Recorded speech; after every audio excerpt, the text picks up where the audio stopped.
Hello students, study time channel में आप सभी का स्वागत है। आज हम कक्षा 9 विषय विज्ञान तिथि 25 अक्टूबर 2021 का कार्यपत्रक 43 यानी कि वर्कशीट 43 करने जा रहे हैं। यह वर्कशीट हमें शिक्षा निदेशालय राष्ट्रीय राजधानी क्षेत्र दिल्ली से प्राप्त हुई है। यह वर्कशीट जो है टॉपिक मिश्रण पर आधारित है और ये आपकी पुनरावृत्ति वर्कशीट है, मतलब रिवीजन वर्कशीट है आपकी ये। तो यहाँ पे देखिए, वैज्ञानिक रूप से पदार्थों के शुद्ध होने का अर्थ है कि उसके सभी कणों की रासायनिक प्रकृति एक समान हो। मतलब हम किसी पदार्थ को शुद्ध तभी कह सकते हैं जब उसमें जितने भी कण हैं उन सब कणों की रासायनिक प्रकृति जो है वो एक जैसी हो। जैसे कॉपर सल्फेट शुद्ध पदार्थ है। क्यों शुद्ध पदार्थ है? क्योंकि उसमें कॉपर सल्फेट में जितने भी कण हैं उन सब के रासायनिक प्रकृति जो है वो क्या है, एक जैसी है। किंतु शुद्ध दूध या घी में ऐसा नहीं है। आप मार्केट में जाते हो तो वहाँ देखते हो ना, डिब्बे पड़े होते हैं, वहाँ लिखा होता है शुद्ध देसी घी, शुद्ध नमक, ठीक है। तो वहाँ पे जो शुद्ध लिखा होता है उसका वैज्ञानिक हिसाब से वो शुद्ध का मतलब नहीं है। ये क्यों? क्योंकि दूध जो है वो जल, वसा, प्रोटीन आदि पदार्थों का मिश्रण है जिनकी रासायनिक प्रकृति भिन्न है। अब दूध जो है वो किससे मिलकर बना होता है? जल से, वसा से, प्रोटीन आदि से मिलकर बना होता है। अब जल की, वसा की और प्रोटीन की रासायनिक प्रकृति जो है वो अलग अलग है। तो हम ये कह सकते हैं कि जो दूध है वो शुद्ध पदार्थ नहीं है। क्यों नहीं है? क्योंकि उनके जो कण हैं उनकी रासायनिक प्रकृति जो है वो एक जैसी नहीं है। हमारे आसपास के अधिकतर पदार्थ मिश्रण के रूप में हैं। जितने भी हमारे आसपास पदार्थ हैं वो ज़्यादातर जो है वो मिश्रण के रूप में हैं, जैसे कि हवा, मिट्टी, दूध आदि, ठीक है। तो ये सब क्या कहलाते हैं? मिश्रण कहलाते हैं। अब ऐसे पदार्थ जिनका निर्माण दो या उससे अधिक पदार्थों, शुद्ध तत्वों या यौगिकों को मिलाने से हुआ है, जिनमें कोई रासायनिक अभिक्रिया ना हो, मिश्रण कहलाते हैं। तो यहाँ पे मिश्रण की परिभाषा क्या है कि वो पदार्थ जिनका निर्माण दो या दो से ज़्यादा पदार्थों या शुद्ध तत्वों या यौगिकों को मिलाने से हुआ हो, उसको हम क्या बोलते हैं? मिश्रण कहते हैं। और उनके बीच में रासायनिक अभिक्रिया ना हुई हो। इन्हें भौतिक विधियों द्वारा अलग किया जा सकता है। तो जो मिश्रण होते हैं उनको हम भौतिक विधि द्वारा जो है वो अलग कर सकते हैं। जैसे समुद्री जल, ये भी मिश्रण है। मिट्टी मिश्रण है। हवा बहुत सारी गैसों का मिश्रण है। मिश्र धातु अलग अलग धातुओं का मिश्रण है। दूध जो है वो जल, वसा, प्रोटीन का मिश्रण है। तो ये सारे हमें मिश्रण के उदाहरण दिए गए हैं, ठीक है। अब मिश्रण जो है वो दो प्रकार का होता है। कौन सा? समांगी मिश्रण और विषमांगी मिश्रण। समांगी मिश्रण कौन सा होता है?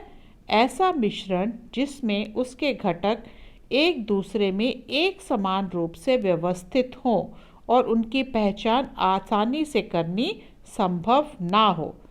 तो समांगी मिश्रण कौन से होते हैं? वो मिश्रण होते हैं जिनके जो घटक होते हैं वो एक दूसरे के अंदर समान रूप से मिले हुए हों और उनकी पहचान जो है हम वो आसानी से नहीं कर पाएँ। जैसे चीनी, नमक और पानी का मिश्रण। अगर आप किसी जल में चीनी और पानी जो है वो चीनी और नमक मिला देते हो तो क्या होता है? उसमें क्या होता है? वहाँ पे चीनी, नमक और पानी हमने मिला दिया तो वो जो है मिश्रण जो है बन गया। और इसमें क्या होता है? वो इस तरह से घुल मिल जाते हैं आपस में कि हम उस घोल में से चीनी, नमक या पानी को अलग अलग नहीं पहचान सकते। तो ऐसे मिश्रण जो एक दूसरे में पूरी तरह से घुल मिल जाते हैं और एक समान रूप से उनके कण जो है व्यवस्थित हो जाते हैं, कि इस तरह व्यवस्थित हो जाते हैं कि उनकी हम पहचान नहीं कर पाते, तो ऐसे मिश्रण को हम क्या बोलते हैं? समांगी मिश्रण। हवा भी जो है वो समांगी मिश्रण का एक उदाहरण है।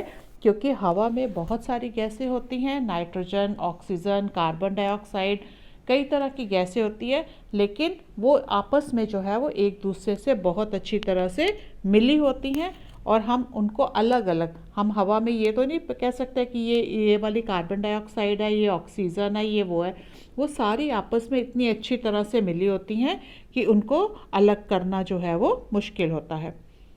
फिर आ जाता है विषमांगी मिश्रण। ऐसा मिश्रण जिसमें उसके घटक एक दूसरे से असमान रूप में व्यवस्थित हों और उनकी पहचान आसानी से संभव हो।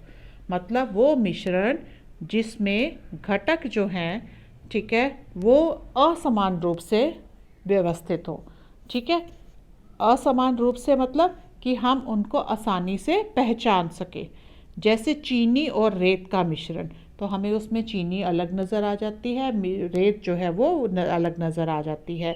गंदला पानी, गंदला पानी में भी क्या होता है, मिट्टी हमें बीच में तैरती हुई नज़र आ रही होती है, पानी बीच में छोटे छोटे कण जो है वो नज़र आ रहे होते हैं, और जल हमें वो भी नज़र आ रहा होता है। नमक और लोहे की छीलन, अगर नमक में हम लोहे का बुरादा या लोहे की छीलन जो है वो डाल दें तो भी हमें वो दोनों जो है वो अलग अलग उसमें नज़र आते हैं। तो हमें पता चल जाता है कि ये नमक और लोहे की छीलन जो है वो आपस में मिले हुए हैं। ठीक है, तो हमने इसमें पढ़ा मिश्रण के बारे में। मिश्रण दो तरह के होते हैं, समांगी मिश्रण, विषमांगी मिश्रण। तो अब आइए हम इस पे जो है क्वेश्चन आंसर्स हैं वो उन पे एक नज़र मारते हैं।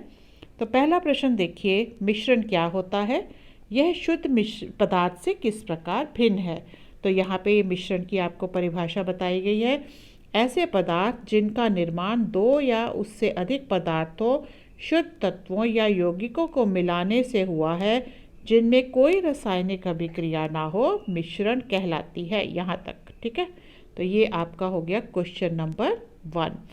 यह शुद्ध पदार्थ से किस प्रकार भिन्न है? तो यहाँ पे ये शुद्ध पदार्थ से इस प्रकार भिन्न है क्योंकि शुद्ध पदार्थ में सभी कणों की रासायनिक प्रकृति एक समान होती है। ठीक है, सभी कणों की रासायनिक प्रकृति एक समान होती है, तो इस तरह से वो आपस में भिन्न हैं। अब दूसरा प्रश्न देखिए, समांगी मिश्रण विषमांगी मिश्रण से किस प्रकार भिन्न है, उदाहरण सहित बताइए। तो इसमें ये आपने समांगी मिश्रण का पूरा और यहाँ पे विषमांगी मिश्रण का पूरा जो है वो लिखना होगा। ठीक है, और ये साथ में ये उदाहरण भी दिए गए हैं यहाँ पे, तो इसको पूरा आप इस तरह से लिख लेंगे। तो ये आपका हो गया क्वेश्चन नंबर 2। ठीक है, तीसरा है, दिए गए उदाहरणों को समांगी तथा विषमांगी मिश्रण में विभाजित कीजिए। चौक और मिट्टी का मिश्रण, चौक और मिट्टी अगर हम मिलाते हैं तो हमें नज़र आ जाते हैं, उसमें कण अलग अलग नज़र आते हैं, तो वो हो गया विषमांगी। ठीक है, ये हो गया विषमांगी। आटे और पानी का मिश्रण, ये भी हो जाएगा विषमांगी। सोडा वाटर, सोडा और पानी आपस में, गैस और पानी हम आपस में मिक्स कर देते हैं, लेकिन हम उनको पहचान नहीं पाते, वो एक दूसरे में बहुत अच्छी तरह से घुले मिले होते हैं। तो ये वाला मिश्रण कैसा हो जाएगा? समांगी मिश्रण। मिश्र धातु जो है वो भी क्या होती हैं, एक दूसरे में अच्छी तरह से मिक्स हुई होती हैं, और ये भी कैसा मिश्रण हो जाएगा? समांगी मिश्रण। ठीक है, दूध किस प्रकार का मिश्रण है, समझाइए। दूध देखिए, अगर हम इसको दूध को वैसे देखते हैं तो हमें इसके कण कोई अलग अलग नज़र नहीं आते। ठीक है, तो उस तरह से हम इसको बोल देते हैं कि ये समांगी मिश्रण है। लेकिन अगर हम इसको माइक्रोस्कोप में देखते हैं तो क्या होता है, हमें दूध के बहुत सारे भाग नज़र आते हैं। जैसे उसमें दूध के अंदर हमें वसा के छोटे छोटे कण नज़र आते हैं जो उसमें पूरी तरह से घुले हुए नहीं होते। तो इस तरह से अगर हम देखें तो दूध क्या हो जाएगा? विषमांगी मिश्रण। ठीक है, तो अगर हम नॉर्मल वैसे देखते हैं तो वो समांगी मिश्रण है, लेकिन जब हम उसको माइक्रोस्कोप में उसके घटक देखते हैं तो उसमें क्या होता है, वसा के छोटे छोटे कण जो हैं वो दूध में उपस्थित होते हैं, तो वो जो कि आपस में घुले मिले नहीं होते। तो इस कारण हम दूध को विषमांगी मिश्रण भी कहते हैं। ठीक है, तो दूध जो है वो समांगी और विषमांगी दोनों हो सकता है। तो इसी के साथ ही आपकी बेटा ये वर्कशीट 43 जो है समाप्त हुई। अगर आपको ये वर्कशीट समझ में आई है तो मेरा चैनल जो है लाइक और सब्सक्राइब कीजिए और बेल आइकन को भी प्रेस कर दीजिए ताकि आने वाली जितनी भी वीडियोस होंगी उनकी नोटिफिकेशन सबसे पहले आपके मोबाइल पर आपको मिल जाएंगी। थैंक यू बेटा।